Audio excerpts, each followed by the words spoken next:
علمنا القرآن أن في خرق السفينة خير، وفي قتل الغلام خير، وفي إلقاء الأم رضيعها في اليم خير، وفي رمي الإخوة أخاهم في الجب خير.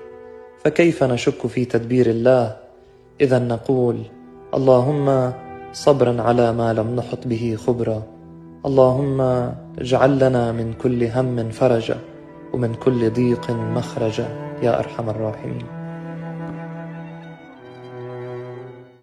بدها شوية إيمان بما يقدره الله لنا أنه هو الخير.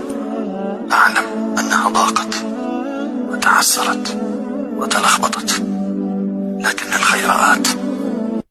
هيئ نفسك للتحمل، يعني المسألة ما تتحمل أن واحد بنص الطريق ويتراجع، أو بداية الطريق وينظر إلى الصعاب ويتراجع، لا،